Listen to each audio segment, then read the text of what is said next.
con todos. Amachac Escuela Jurídica les da la más cordial bienvenida a la presentación del libro titulado Fundamentos de la Responsabilidad Penal de las Personas Jurídicas, cuya autora es la profesora doctora Laura Zúñiga Rodríguez, a quien agradecemos por la confianza en presentar su libro en nuestra institución.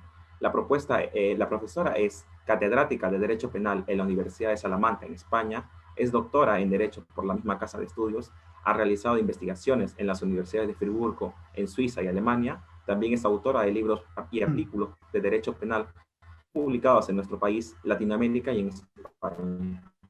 Asimismo, contamos con la presencia de 7 profesores panelistas amigos de la doctora, quienes brindarán sus opiniones y comentarios sobre la obra en cuestión. Ellos son el profesor Víctor Roberto Prado Saldarriaga, el profesor César San Martín Castro, el profesor José Antonio Neira Flores, la profesora Susana Castú, el profesor José Urquiza Olaechea, el profesor Percy García Cabero, el profesor Dino Carlos Caro Coria y el profesor Fidel Mendoza Llamapunca.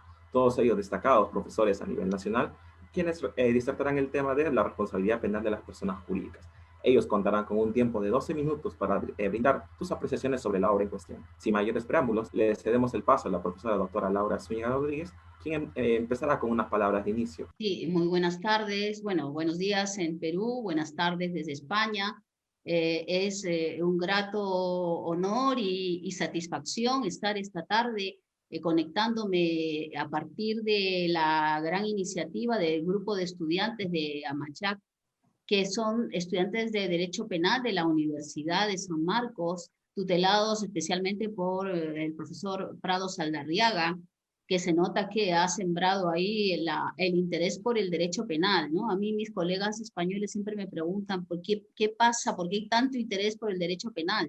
Hombre, no podemos decir que porque habrá mucha delincuencia, pero sí, yo creo que es los profesores que animan, unos buenos profesores que han animado, que han impulsado y motivado a sus alumnos, indudablemente, ¿no? Por lo cual, la verdad es que me siento muy satisfecha de estar esta tarde, de presentar el libro, especialmente con colegas, amigos de mucho tiempo, que en algunos casos incluso hemos intercambiado ideas sobre estos temas o de temas conexos, ya que la responsabilidad penal de las personas jurídicas es un tema transversal a prácticamente todo el derecho penal económico, y entonces sí que hemos tenido oportunidad o a la corrupción o a temas procesales, obviamente también. Tengo especialistas, tengo el grato honor y gusto de estar con personas solventes, profesionales de primera línea, magistrados de la Corte Suprema.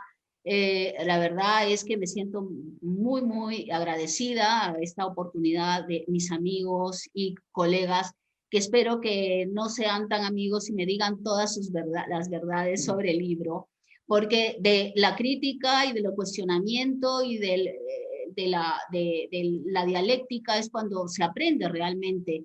Y este libro, si quiero presentar, es realmente fruto pues de muchos años de trabajo, de discusión, de debates, ¿no? Con diferentes colegas. Uno de los últimos que tuve entrañable con el profesor justo Luis Gracia Martín, ahora en julio, y tristemente desaparecido, ¿no? Pero que realmente pues me servía de contrapunto, ¿no? Para poder reflexionar algunas ideas, porque la verdad obviamente no existe absoluta, ¿no? Y menos en un tema tan novedoso, tan de avanzada como es la responsabilidad penal de las personas jurídicas. Una de las cuestiones a la que he llegado es que no está construida efectivamente un consenso sobre ellas. Parece que todos estamos de acuerdo en que debe haber una responsabilidad penal de las personas jurídicas, pero no tenemos un consenso en el cómo exactamente, qué culpabilidad, qué sentido tiene el compliance dentro de esa responsabilidad penal, si es un tema de injusto, si es un tema de culpabilidad, tantos debates que realmente me han dado la oportunidad de ser humilde, digamos, en las respuestas, en el sentido de que son confrontables, son discutibles, son puntos de partida para nuevas ideas, y entonces me siento también muy satisfecha de poder escuchar a todos, los colegas que han venido esta tarde, que les agradezco muchísimo, obviamente, que ya que sus recargadas labores de todos, pues hayan tenido este pequeño espacio, no solo para ver la obra, que también ya requiere su espacio, sino para estar aquí esta tarde. Muchas gracias a todos. Y gracias a los demás, pues colegas y amigos y alumnos que están en esta tarde también compartiendo con nosotros esta presentación. Muchas gracias especialmente a Anthony, a los chicos, a este grupo tan entrañable de estudiantes, a Frank, James, y a todos los jóvenes de este país y de San Marcos que están ahora mismo pues viviendo momentos difíciles. También hay que recordarlo, ¿no? A veces parece que es como la época del Titanic, ¿no? Mientras se hunde el Titanic y seguimos tocando la orquesta, ¿no? Tenemos que seguir, el show tiene que continuar, pero doy mis mejores votos para que esta situación de crisis política, que sobre todo afecta a los jóvenes, ¿no? Porque nosotros, todos los que estamos aquí, estamos bien situados ya y no nos va a afectar demasiado, pero los jóvenes, su futuro a estos chicos que han organizado esto, sí que les afecta y doy todos mis votos para que se arregle esta situación de crisis dentro del Estado de Derecho, dentro de las reglas del respeto a la legalidad. Muchas gracias. A continuación tenemos la intervención por parte del profesor Dino Carlos Caro Coria, quien es CEO del estudio Caro y Asociados, para que pueda brindar sus opiniones respecto del libro. Adelante, doctor, tiene el uso de la palabra. Bien, muchas gracias también por la invitación. Yo quiero en primer lugar expresar mi doble satisfacción por acompañarlos. Primero, porque como todos saben, o varios saben, yo soy alumno, discípulo de la profesora Laura Zúñiga. He seguido muy de cerca su obra, su trabajo durante muchos años en la Universidad de Salamanca y es para mí satisfactorio poder participar en consecuencia de una presentación de uno de sus trabajos más importantes. Soy testigo presencial en los tiempos prepandemia, sin duda. No voy a decir el año para que no parezcamos tan viejos ni delatemos nuestras edades, pero muy tempranamente de las investigaciones de Laura en relación a la responsabilidad penal de la persona jurídica, el viaje que hizo ella en Alemania, al Instituto del Profesor Tiedemann, para poder ampliar esta investigación, contando también con las fuentes del Instituto Max Planck de Derecho Penal Extranjero Internacional de Freiburg, pero además porque Laura decide incursionar en el tema tan problemático de la responsabilidad penal de la persona jurídica cuando nadie hablaba del tema, ¿no? Nadie hablaba de compliance, ¿no? A lo mejor Sugaldía, Espinar, pero digamos, Laura estaba en cierto modo remando en el mar, ¿no? Remando en el mar hasta hacer surco, como decía Sugaldía Espinar, en torno a este problema de la responsabilidad penal de la persona jurídica, con lo cual su trabajo es una expresión de una reflexión y acompañamiento a la evolución legislativa, tanto en Europa como en la región latinoamericana, en torno a este problema de la responsabilidad penal de la persona jurídica. Por lo tanto, mi doble satisfacción, tanto porque es mi maestra como por el tema, que es el de la propia responsabilidad penal de la persona jurídica.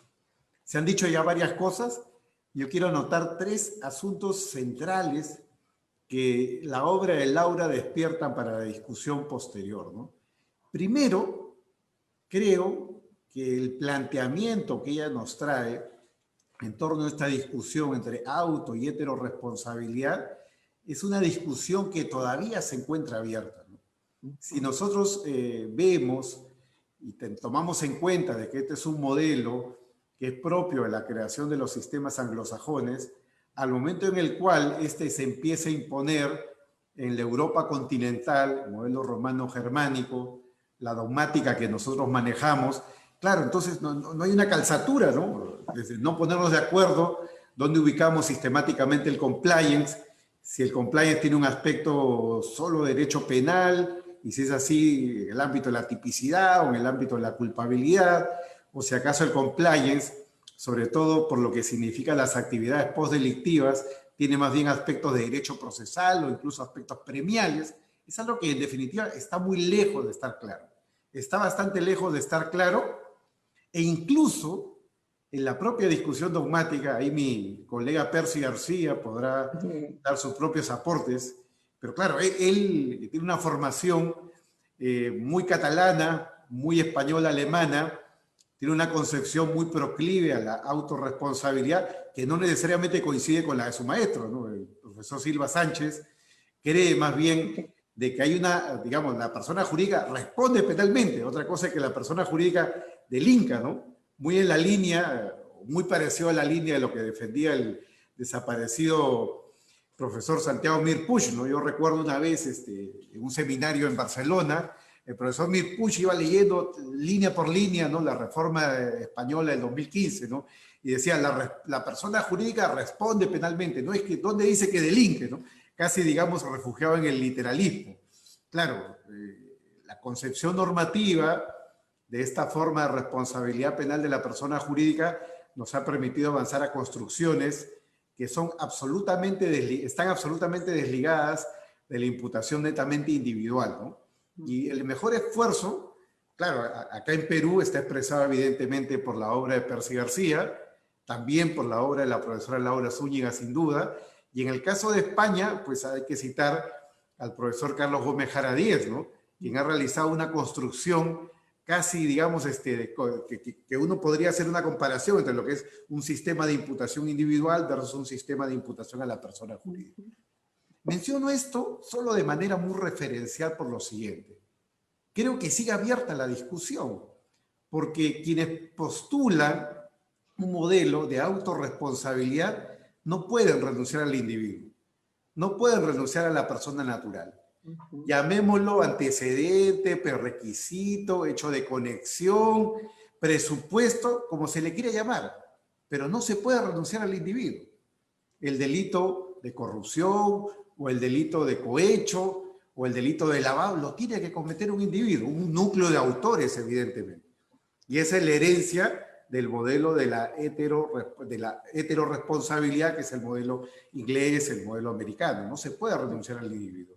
Lo que podemos hacer es delimitar el círculo de autores, añadir la exigencia, digamos, de que hay un beneficio para la persona jurídica con toda la polémica que eso genera desde el modelo italiano, el español, el propiamente peruano.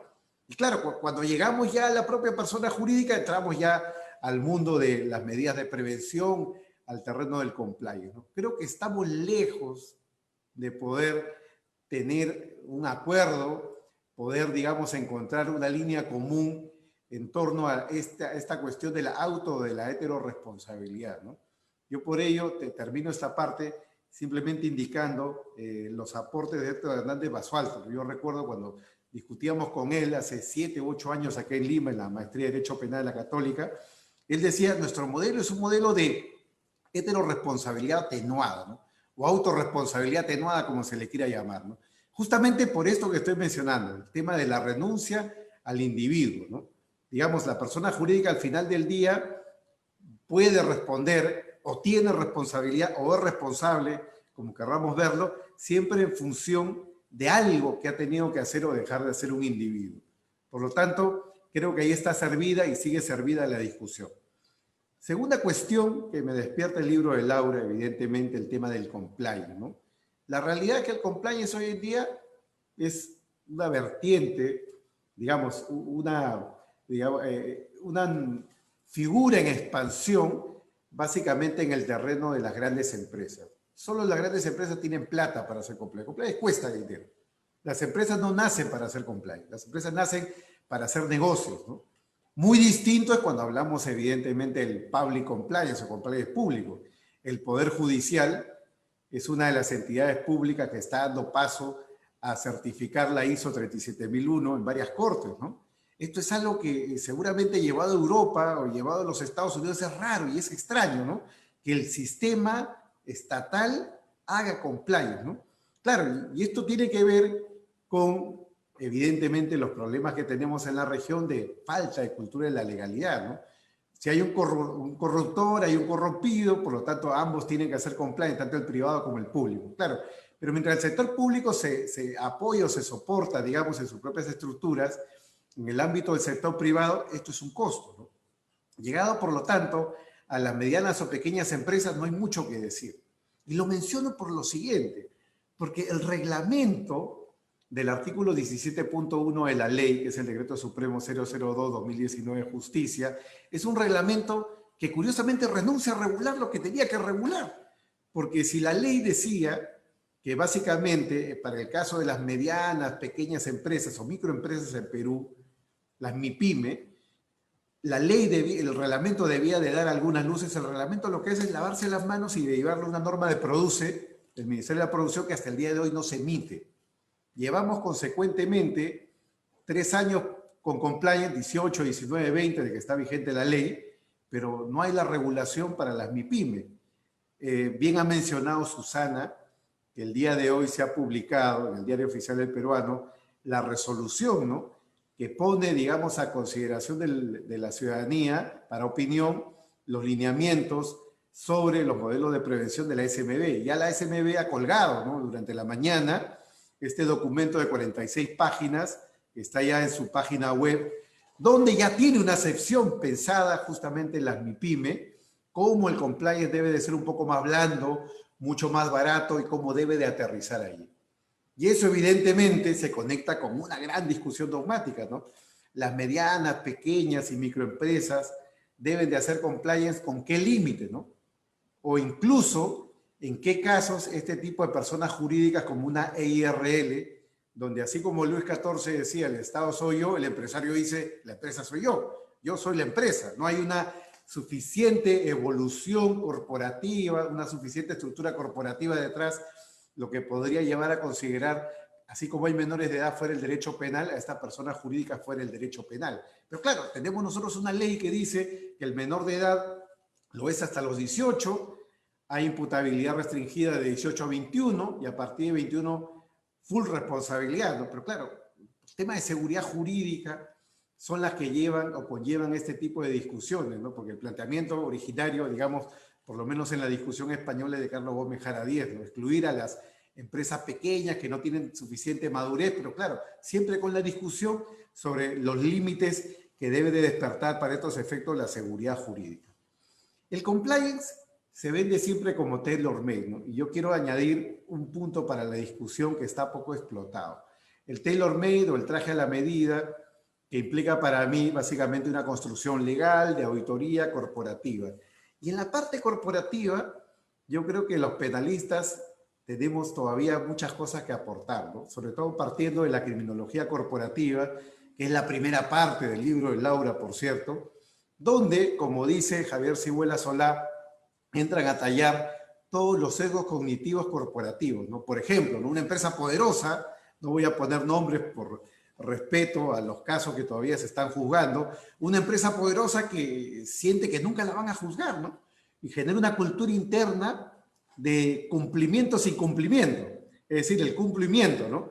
Tengo el cumplimiento para la web, para la foto, pero a la interna, en verdad, tengo una serie de incentivos para que los negocios se cierren sí o sí, independientemente de su legalidad. Sesgos cognitivos, como expresa Javier Cibuela Solá. Pero por otro lado, creo que está abierto el espacio en cuanto a lo que es inteligencia corporativa, el espacio para todo lo que son la ciencia del comportamiento.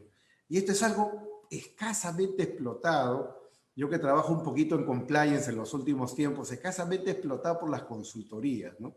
Porque no se ponen a pensar en cómo puede, digamos, darle valor a los modelos de cumplimiento, la lógica del behavioral compliance, ¿no? O sea, el compliance vinculado a la ciencia del comportamiento.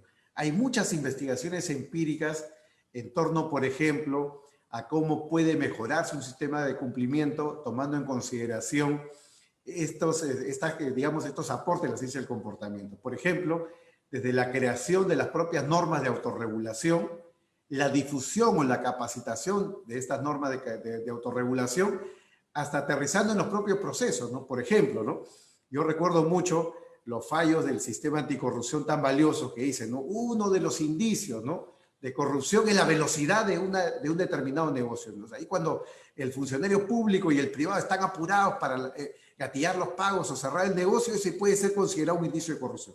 Claro, y ese dato empírico es real y está, digamos, cuenta con soporte empírico desde la ciencia del comportamiento.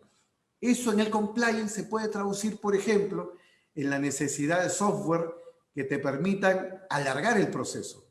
Es decir, de que la toma de decisiones del public compliance o compliance privado pueda alargarse a lo largo del tiempo, de modo que no sean decisiones que se puedan ejecutar y aplicar de forma inmediata. Termino con esto ya para no abusar del tiempo, la vertiente procesal, ¿no?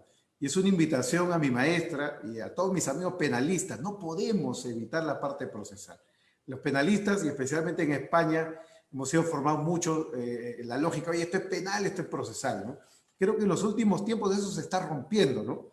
Y acá que está Percy, ¿no? Que hizo una publicación, fue uno de los primeros penalistas que se aventuró a escribir sobre temas procesales, escribió sobre la prueba indiciaria. Entonces, Percy hace más de 10 años, si mal no recuerdo, ¿no? Claro, entonces es una invitación. Tenemos los penalistas que meternos al procesal, porque de lo contrario hay una serie de temas que pueden quedar un poco sueltos, necesitados por lo menos de una aproximación. Y en la parte procesal creo que hay un gran tema de discusión abierto acá en el Perú, que es el tema del nemo tenetur de la persona jurídica. La persona jurídica tiene derecho a guardar silencio. Este es un tema muy práctico, ¿no? Muy práctico. Yo solo recuerdo a un fiscal, no voy a mencionar el nombre por respeto también a los casos en curso, que consideró que era obstrucción a la justicia fiscal peruano, ¿no? El que una persona jurídica no entregue información. Claro, el fiscal puede buscar, allanar con una orden judicial, desde luego, pero como en Estados Unidos, ahí está el caso de Arthur Andersen, puede considerarse obstrucción a la justicia, puede percibirse y aplicarse una regla de obstrucción a la justicia a una persona jurídica que no entregue información. Es parte de su derecho de defensa que necesita el representante legal y guarde silencio. Este es un tema que enfrenta dos modelos, ¿no? El modelo americano, donde la respuesta es claramente negativa, versus el modelo suizo, donde la respuesta es claramente positiva, ¿no? Frente a modelos intermedios como el italiano o el español, donde esto todavía está en proceso de consolidación, ¿no? Creo que acá hay mucho por discutir, mucho por definir. Laura, nuevamente te felicito por tu obra, por tu trabajo, leerlo, reformado, reformulado, recargado. Es una invitación para reflexionar sobre estos y muchos temas más, y tenemos muchos años por delante hasta que ese tema alcance el punto de maduración que todos quisiéramos que alcance. Gracias nuevamente. Muchas gracias, doctor Carlos Caracoria, por su intervención. Bueno, en primer lugar, sobre todo, gracias César, gracias Pepe Urquizo, gracias Pepe Neira, gracias Percy, gracias Susana, gracias Víctor, gracias Carlos, gracias Fidel. No he podido responder en cada momento, pero cada palabra, cada reflexión, cada pregunta que has ido suscitando, cada inquietud está apuntada para mis siguientes trabajos, y pues la mejor satisfacción es las preguntas que has suscitado, ¿no? Un trabajo que suscita cuestiones, suscita preguntas, indudablemente pues es lo que se busca, ¿no? Y sobre todo un tema como lo estamos viendo esta tarde, en construcción, ¿no? A veces le digo a mis alumnos, hay que poner ese muñequito que está en construcción cuando se pone en la web, cuando uno llega y que está cerrada, ¿no? Igual pasa con la responsabilidad penal de las personas jurídicas, pero una cosa importante, no hay marcha atrás, como subrayaba la profesora Susana, ¿no? No hay marcha atrás, y lo dicen quienes no creen en la responsabilidad de las personas jurídicas. Y aquí, pues pues algunas cuestiones ya de fondo, por ejemplo, el maestro de Percy, el profesor Silva, no cree en la responsabilidad de las personas jurídicas. Estuvo en enero aquí de una conferencia, y él habla de 3 sistemas y habla claramente de la posibilidad de la heteroresponsabilidad, la autorresponsabilidad, y un tercer sistema, dice él, ecléctico, o en realidad de la peligrosidad de la cosa, prácticamente, ¿no? Del estado de peligrosidad de la persona jurídica, que es muy parecido al de Brícola, ¿no? De hace tantos años, de 1970, su artículo, que ya vislumbraba, y es un poco también la postura de Luis Gracia, que habla él decía, ¿no?, que una persona jurídica no puede delinquir, sino que puede estar defectuosamente organizada, puede ser peligrosa, y que en todo caso pues habría que ponerle medidas cautelares. No le quería llamar sanción penal, no le quería llamar pena, Incluso decía, para su lógica, que tampoco la responsabilidad administrativa era una sanción, decía, ¿no? Es un último artículo que lo cito mucho ahí, porque me lo había dado, ¿no? De este año, siendo consecuente con el problema que tenemos en todo momento de las etiquetas, de la clasificación, de la conceptualización, ¿no? Evocando al profesor Tiedemann, ya hace muchos años decía, el problema de la responsabilidad penal de las personas jurídicas y del derecho penal económico es de la clasificación entre ilícitos civiles, ilícitos penales y ilícitos administrativos, ¿no? Y yo creo que estamos todavía pues, en estos procesos de transformación, efectivamente. Y voy anotando, pues, en este proceso de transformación, cuestiones que creo que subrayo de todo, de las intervenciones, y por orden un poco a las que han venido sucediendo, ¿no? Profesor San Martín decía las garantías, efectivamente, el tema procesal, qué importante. Fíjense, y yo creo que aquí comulgo con Carlos y con Percy, que los grandes juristas alemanes dominan el penal y el procesal. No sé, nosotros que tenemos una tradición así como digamos, de cortar en cuchillo casi penal, sustantivo y procesal, pues nos perdemos nosotros mucho, ¿no? Y nos perdemos todo el aspecto procesal, porque fíjense, yo creo que uno de los aspectos fundamentales por qué hay responsabilidad penal de las personas jurídicas es por las garantías, precisamente, que es justamente criterios de procesamiento de las personas jurídicas, que ya está denunciado, digamos, en el ámbito del derecho administrativo, porque ya hay sentencias del Tribunal Constitucional que dicen que incluso las sanciones administrativas no podrían ser simplemente responsabilidad objetiva. Entonces ya desde ahí, desde hace tiempo, hay una llamada de atención de los criterios de imputación subjetiva, de la presunción de inocencia, de la aplicación de criterios procesales. Han llamado la atención, por ejemplo, del tema de no declarar contra sí mismo. Pero claro, aquí hay un problema. Si nosotros decimos que es muy importante la colaboración de la persona jurídica para conocerse el compliance y es fundamento de la responsabilidad, ¿cómo podemos decir que pues tiene derecho a no declarar? Pues, ¿por qué? Porque el problema de la persona jurídica es que es un ente cerrado, privado, que no podemos entrar en él en principio y no se sabe lo que sucede dentro, que ese es el gran problema. Normalmente son muchas desobediencias, muchas infracciones pequeñas las que llevan a las grandes infracciones. Y son cuestiones que no se conocen, precisamente la impunidad está por eso, porque no se conoce. Entonces, a mí me parece que lo que se debe especialmente premiar y favorecer es que la persona jurídica colabore con la administración de justicia. Y de hecho, todos los modelos americanos, que son los que están trabajando mucho más adelante, pues trabajan mucho esto, ¿no? La colaboración con la justicia. Otra cosa que también se ha tocado, el principio de oportunidad. Claro, es que todo el modelo compliance, todo este modelo que estamos importando de Estados Unidos, tiene como punto de partida la importancia del fiscal y la posibilidad de llegar a colaboraciones y de negociar la sanción antes de juicio. En Estados Unidos no se llega, salvo los casos muy raros, no se llega a juicio. Normalmente el fiscal antes ya ha pues negociado y ahí ha colaborado la persona jurídica, obviamente, porque necesita pues rebajar la sanción penal. Pero claro, ese es un modelo tan distinto al nuestro, ¿no? Tanto el peruano, ya ni que digo que el español, porque aquí ya saben que el juez instructor sigue instruyendo, el fiscal no tiene las funciones siquiera de aquí. Bueno, o sea, es decir, estamos ante una serie de híbridos, que esa es la cuestión, híbridos, ¿no? Hablábamos antes de la intervención de la aula híbrida, pues sí, esto es lo que Zygmunt Bauman decía, ¿no? La sociedad líquida.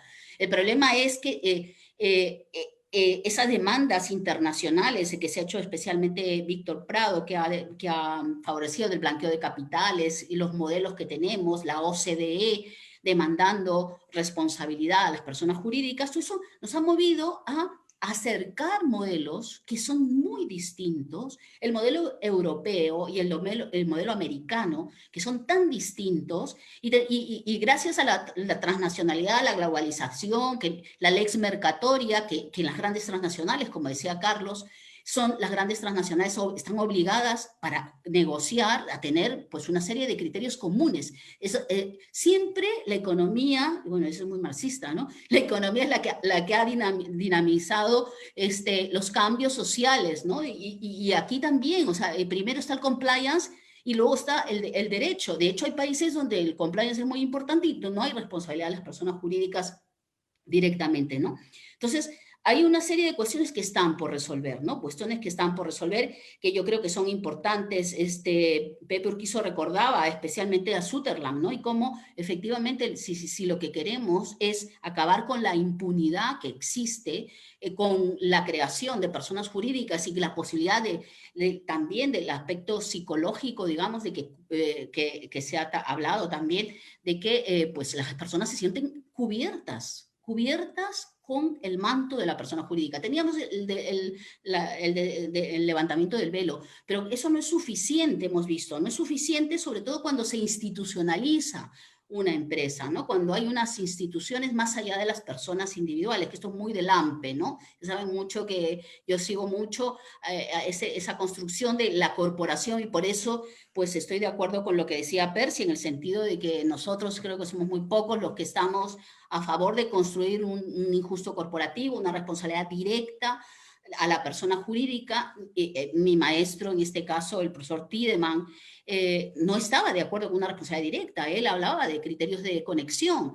Entonces, y de hecho, me parece que Dan Nieto también habla de criterios de conexión, es decir, la mayoría o muchos, salvo, bueno, Gómez Jarasí está de acuerdo. Y entonces estos todavía tenemos contextos, ¿no? Digamos, discusión, incluso los que estamos a favor de la responsabilidad de las personas jurídicas, con lo cual pues podemos saber que estamos, como digo, en momentos de discusión. Por eso me satisface muchísimo esta tarde haber tomado nota de varias cuestiones, de varios temas, de ese matrimonio, como digo, de la importancia de lo procesal, ¿no? Y otra cosa importante que lo he visto, ¿no? A ver, en el modelo de heteroresponsabilidad, el conflicto de intereses que puede haber entre la defensa de los directivos y de la propia persona jurídica. Eso no se ha trabajado, hay que trabajarlo, ¿no?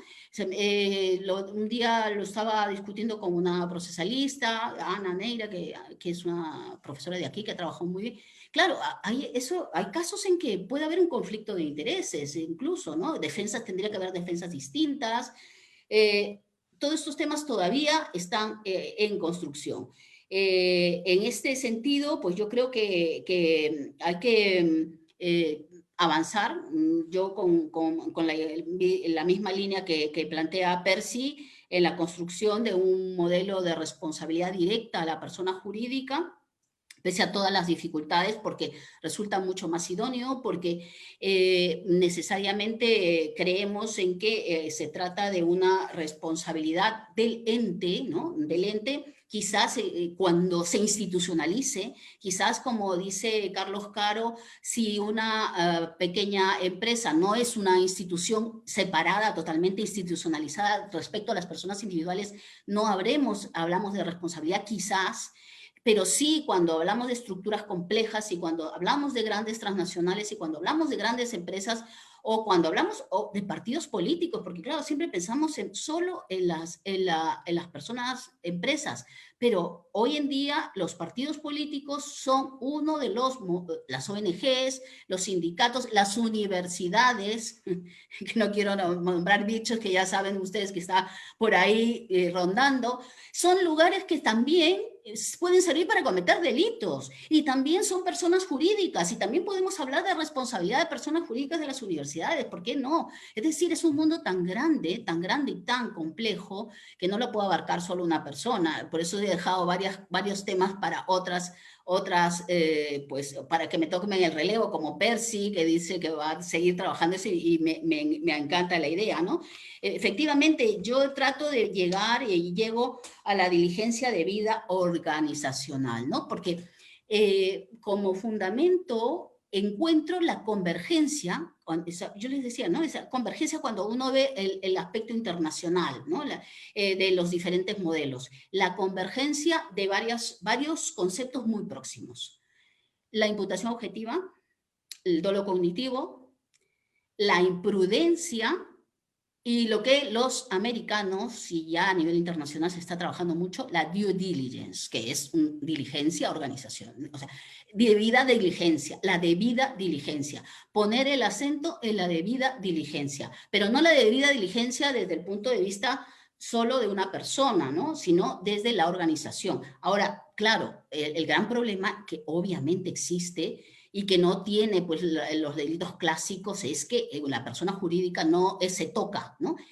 Últimamente estoy trabajando mucho la visibilidad de los delitos y cómo enfocamos la gravedad de la delincuencia en función de la visibilidad. Y efectivamente, como la persona jurídica no se toca, no se ve, no se mete a la cárcel, como se dice, pues parece que no puede delinquir, pero sí vivimos en sociedades simbólicas, ¿no? Hace tiempo que tenemos símbolos y tampoco el matrimonio lo tocamos.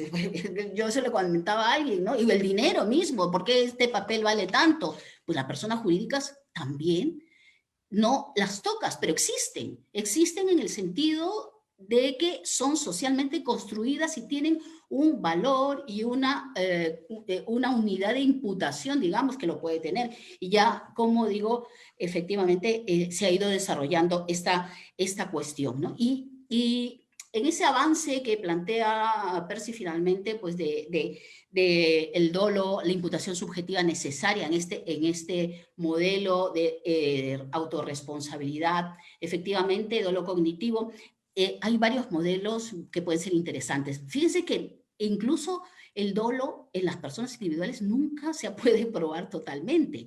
Eso ya lo saben igualmente todos los magistrados que están, ¿no? Nadie dice que ha acuchillado a alguien muy raro, ¿no? Todo el mundo niega. Y se construyen con indicios y al final hay varios autores que plantean que la voluntad no debe ser probable y basta con un dolo cognitivo, ¿no? Yo creo que para el caso de la persona jurídica, claramente sería el dolo cognitivo. Pero también, ojo, hay una sentencia, alguna sentencia que planteo ahí en Estados Unidos, que habla de la suma también de las voluntades de los sujetos que corresponden a los directivos, la suma, un dolo de suma. También, ojo, el caso de